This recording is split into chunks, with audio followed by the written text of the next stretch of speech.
Hi, this is Ron from ron.dj.com. So, eto, meron tayong ngayong i-unpack na bagong wearables from Huawei Philippines. Which, ito yung kauna-una or yung they're going bigger this time in terms of display. Ito yung Huawei Band 6.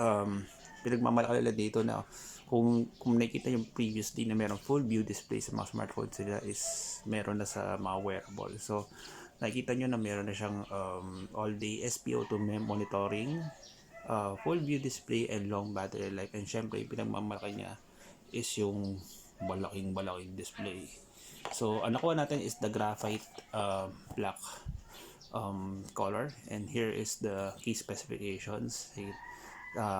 AMOLED na, 1.47 AMOLED full view display. Unlike to sa mga previous na wearables na experience sa Huawei na hindi siya AMOLED, so sigurado sakto summertime mas makita natin yung mga status nitong Band 6. Then meron din siyang all day heart rate monitoring, 96 workout modes, fast charging, scientific sleep tracking, true sport scientific sport algorithm, and 5 ATM water resistant. Syempre suot natin to di maiwasan na pawisin, no? Di ba? Kung maliligo tayo o mag-swimming tayo, is kailangan kailangan talaga ng ganong water resistance. So, bubuksan natin tong box na to. Siyempre, na-sanitize na natin.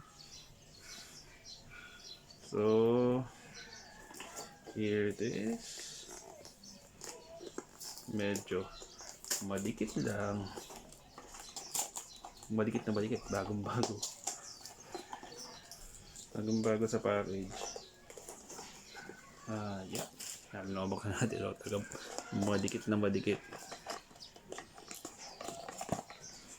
sa package. Yeah, sorry a box. Mr. Box. Ayan natin. Sirain na natin ito ng matindi. Since then, ang una natin makikita nito is yung user manual in many languages. Then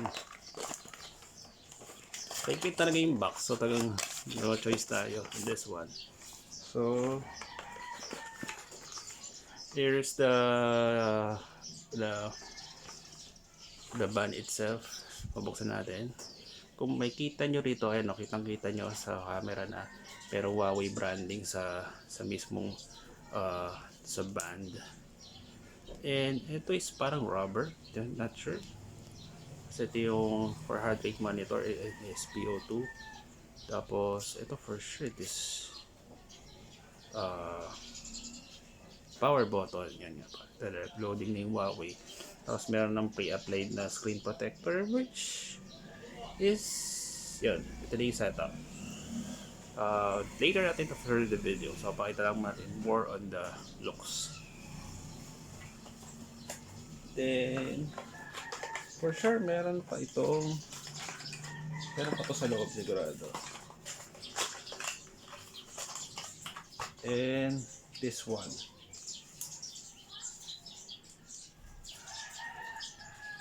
which is regular USB to Pogo style na charger. Unlike sa mga yung huling wearable na check from Huawei, which yung Band 4E. Pero siya yung parang cradle dito. So they chose to go on the Pogo style para mapag-charge. Although we have to check how many hours or minutes para ma-full charge mo yung device. So looks like kailangan hindi mo to walain, unless hindi mo ma-charge na maayos tong Huawei Band 46. As of recording, hindi pa natin alam yung price nitong Huawei Band 46, but for sure it will be a bit more expensive than the Band 4E. And papopost lang natin sa description sa baba or sa comments kung how much yung price nito and possibly the review. So please like and subscribe on this video, and of course follow our social media channels at the description below. So thank you very much for watching.